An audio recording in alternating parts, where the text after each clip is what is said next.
ನಮಸ್ಕಾರ ಎಲ್ಲರಿಗೂ ರಮ್ಯಾ ಮನೆ ಅಡುಗೆ ಚಾನೆಲ್ಗೆ ಸ್ವಾಗತ. ನಾವಿವತ್ತು ಪುಟಾಣಿಯಿಂದ ತುಂಬ ಮೃದುವಾದಂತಹ ಪುಟಾಣಿ ಕರ್ದಂಟನ್ನು ಹೇಗೆ ಮಾಡ್ಕೋದಂತ ಹೇಳಿ ನೋಡೋಣ. ಪಂಚಮಿಗೆ ಸ್ಪೆಷಲ್ ಆಗಿರುವ ಈ ಕರ್ದಂಟು ಹೇಗೆ ಮಾಡ್ದಂತ ಹೇಳಿ ನೋಡೋದಕ್ಕಿಂತ ಮುಂಚೆ ಇನ್ನೂ ಚಾನಲ್ಗೆ ಯಾರು ಸಬ್ಸ್ಕ್ರೈಬ್ ಆಗಿಲ್ಲ ದಯವಿಟ್ಟು ಚಾನಲ್ನ ಸಬ್ಸ್ಕ್ರೈಬ್ ಮಾಡ್ಕೊಳ್ಳಿ. ಇವಾಗ ಇದನ್ನು ಮಾಡಲಿಕ್ಕೆ ನಾನು ಒಂದು ಜಾರ್ ತೊಗೊಂಡ್ಬಿಟ್ಟು ಅದಕ್ಕೇ ಒಂದು 2 ಬೌಲ್ನಷ್ಟು ಪುಟಾಣಿನ ತೊಗೊಂಡಿದ್ದೀನಿ. ಇವಾಗ ಇದನ್ನು ಚೆನ್ನಾಗಿ ಗ್ರೈಂಡ್ ಮಾಡ್ಕೊಂಡು ತೊಗೊಳ್ಳೋಣ. ನೋಡ್ಬೋದು ಗ್ರೈಂಡ್ ಮಾಡ್ಕೊಂಡಿದ್ದೀನಿ, ಪೂರ್ತಿ ನುಣ್ಣಗೆ ಗ್ರೈಂಡ್ ಮಾಡಿಕೊಂಡು ಇದನ್ನು ಸೋಸಿಟ್ಕೊಳ್ಳೋಣ. ಇದನ್ನು ಸೋಸಿಯೇ ಬಳಸ್ಕೊಳ್ಳಿ. ಕೆಳಗಡೆ ಒಂದು ಸ್ವಲ್ಪ ಸಣ್ಣ ಸಣ್ಣ ಕೊಚ್ಚು ಉಳಿದಿರುತ್ತೆ, ಅದಕ್ಕೋಸ್ಕರ ಅದನ್ನು ಸೋಸಿಯೇ ಬಳಸ್ಕೋಬೇಕಾಗ್ತದೆ. ಮೊದಲು ಅದು ಪುಟಾಣಿ ಹಿಟ್ಟನ್ನು ರೆಡಿ ಮಾಡಿ ಇಟ್ಕೊಂಡು ನಂತರ ನಾವು ಯಾವ ಪಾತ್ರೆಗೆ ಆ ಹಿಟ್ಟನ್ನು ಹಾಕ್ಕೊಳ್ಬೇಕು ನೋಡಿಕೊಂಡು ಅದಕ್ಕೆ ಒಂದು ಸ್ವಲ್ಪ ಈ ಥರ ತುಪ್ಪನ ಚೆನ್ನಾಗಿ ಸೈಡಲ್ಲಿ ಹಾಗೆ ನಡುವೆ ಒರೆಸ್ಕೊಂಡು ಇಟ್ಕೊಳ್ಳಿ. ಸ್ವಲ್ಪ ತುಪ್ಪನ ಚೆನ್ನಾಗಿ ಒರೆಸ್ಕೊಳ್ಳಿ, ಇಲ್ಲಾಂದರೆ ಅದು ಏಳೋದಿಲ್ಲ. ನಂತರ ಹಾಗೆ ಇದು ಒರೆಸ್ಕೊಂಡು ಇಟ್ಬಿಟ್ಟು ಈ ಕಡೆ 1-3 ಏಲಕ್ಕಿನ ಜಜ್ಜಿ ಇಟ್ಕೊಳ್ಳೋಣ. ಮೊದಲೇ ಇವೆಲ್ಲ ಮಾಡಿಕೊಂಡ್ರೆ ಆಮೇಲೆ ಕಷ್ಟ ಆಗೋದಿಲ್ಲ. ಹಾಗೆ ಒಂದು ಸ್ವಲ್ಪ ಕೊಬ್ಬರಿನ ಹೆಚ್ಚಿಟ್ಕೊಂಡಿದ್ದೀನಿ. ಇವಾಗ ಆಣ ಮಾಡ್ಕೊಳ್ಳೋಕ್ಕೆ ಒಂದು ಕಡಾಯಿ ಇಟ್ಕೊಂಡು ಅದೇ ಕಡೆಗೆ ನಾವು ಎಷ್ಟು ಪುಟಾಣಿನ ತೊಗೊಂಡಿವಿ ನೋಡಿಕೊಂಡು ಅಷ್ಟೇ ಪ್ರಮಾಣ ಸಕ್ಕರೆ ಹಾಕೋಬೇಕಾಗ್ತದೆ. 2 ಬೌಲ್ನಷ್ಟು ಪುಟಾಣಿನ ತೊಗೊಂಡಿದ್ದೆ, ನಾನಿಲ್ಲಿ 2 ಬೌಲ್ನಷ್ಟು ಸಕ್ಕರೆ ಸಹ ಹಾಕ್ಕೊಂಡಿನಿ. ಅದನ್ನು ಹಾಕ್ಕೊಂಡು ಸ್ವಲ್ಪ ಈ ಥರ ಫ್ಲ್ಯಾಟ್ ಮಾಡಿಕೊಂಡು ಅದಕ್ಕೇ ಸಕ್ಕರೆ ಮುಳುಗುವಷ್ಟು ನೀರನ್ನು ಹಾಕ್ಕೊಳ್ಳಿ. ನಾನಿಲ್ಲಿ ಒಂದು ಅರ್ಧ ಕಪ್ನಷ್ಟು ನೀರನ್ನು ಬಳಸಿದ್ದೀನಿ. ಸಕ್ಕರೆ ಮುಳುಗಬೇಕು ಅಷ್ಟು ನೀರನ್ನು ಹಾಕ್ಕೊಳ್ಬೇಕಾಗ್ತದೆ. ನೀರನ್ನು ಹಾಕ್ಕೊಂಡು ಇವಾಗ ಗ್ಯಾಸ್ ಆನ್ ಮಾಡ್ಕೊಳ್ಳೋಣ. ಗ್ಯಾಸನ್ನು ಮೀಡಿಯಮ್ ಫ್ಲೇಮಲ್ಲಿ ಇಟ್ಕೊಂಡು ಚೆನ್ನಾಗಿ ಸಕ್ಕರೆ ಕರಗೋವರೆಗೂ ಇದನ್ನು ಈ ಥರ ಚಮಚದಿಂದ ಕೈಯಾಡಿಸಿ, ಇಲ್ಲಾಂದರೆ ಸಕ್ಕರೆ ಹೊತ್ಬಿಡುತ್ತೆ. ಸಕ್ಕರೆ ಕರಗೋವರೆಗೂ ಗ್ಯಾಸನ್ನ ಮೀಡಿಯಮ್ ಫ್ಲೇಮಲ್ಲಿ ಇಟ್ಕೊಂಡು ಚೆನ್ನಾಗಿ ಇದನ್ನು ಈ ಥರ ಕೈಯಾಡಿಸ್ಕೋಬೇಕು. ನೋಡ್ಬೋದು ಸಕ್ಕರೆ ಕರಗ್ತಾ ಬಂದಿದೆ. ಸಕ್ಕರೆ ಪೂರ್ತಿಯಾಗಿ ಕರಗಿದ ನಂತರ ಇದನ್ನು ಕುದಿಸ್ಕೋಬೇಕಾಗ್ತದೆ.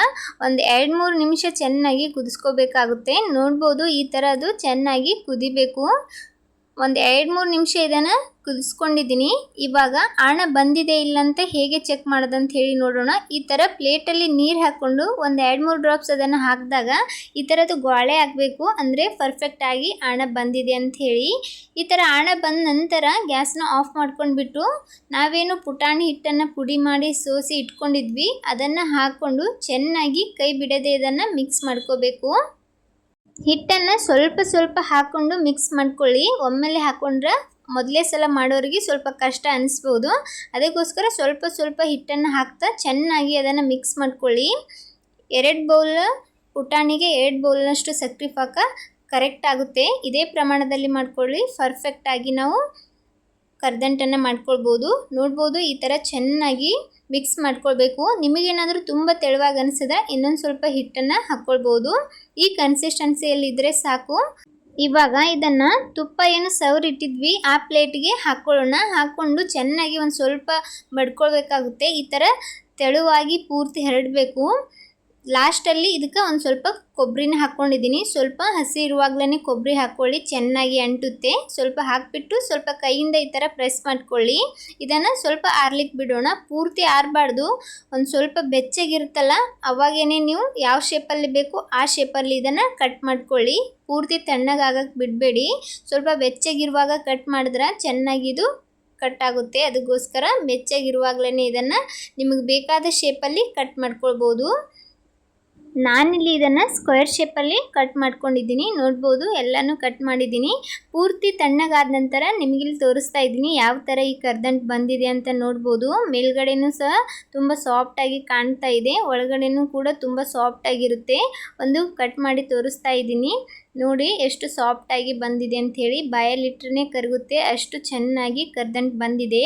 ಈ ಅಳತೆಯಲ್ಲಿ ಇದೇ ಥರ ಆಣ ತೊಗೊಂಡು ಮಾಡಿದ್ರೆ ಪರ್ಫೆಕ್ಟಾಗಿ ನೀವು ಕರ್ದಂಟನ್ನು ಹಾಕ್ಕೊಳ್ಬೋದು. ಈ ರೆಸಿಪಿ ಇಷ್ಟ ಆದ್ರೆ ನೀವು ಸಹ ಒಮ್ಮೆ ಟ್ರೈ ಮಾಡಿಬಿಟ್ಟು ಹೇಗೆ ಬಂದಿತ್ತು ಅಂತ ಹೇಳಿ ಕಮೆಂಟ್ ಮಾಡೋದು ಮಾತ್ರ ಮರಿಬೇಡಿ. ಹಾಗೆ ವಿಡಿಯೋಗೆ ಒಂದು ಲೈಕ್ ಕೊಡಿ. ಇದೇ ಥರದ ಇನ್ನಷ್ಟು ರೆಸಿಪಿಗೋಸ್ಕರ ರಮ್ಯಾ ಮನೆ ಅಡುಗೆ ಚಾನಲನ್ನು ಸಬ್ಸ್ಕ್ರೈಬ್ ಮಾಡ್ಕೊಳ್ಳಿ. ಪಂಚಮಿಗೆ ಮಾಡುವಂಥ ತಿಂಡಿಗಳ ಕೆಲ ವಿಡಿಯೋಗಳು ನನ್ನ ಚಾನಲ್ನಲ್ಲಿವೆ, ಅವನು ಸಹ ಒಮ್ಮೆ ನೋಡ್ಕೊಂಡು ಬನ್ನಿ. ಇನ್ನೂ ಚಾನಲ್ಗೆ ಸಬ್ಸ್ಕ್ರೈಬ್ ಆಗದೆ ಯಾರೆಲ್ಲ ವಿಡಿಯೋ ನೋಡ್ತಾ ಇದ್ದೀರಾ ದಯವಿಟ್ಟು ಚಾನಲ್ನ ಸಬ್ಸ್ಕ್ರೈಬ್ ಮಾಡಿಕೊಂಡು ವಿಡಿಯೋ ನೋಡಿ. ನನ್ನ ವಿಡಿಯೋ ನೋಡುತ್ತಿರುವವರಿಗೆಲ್ಲ ಧನ್ಯವಾದಗಳು.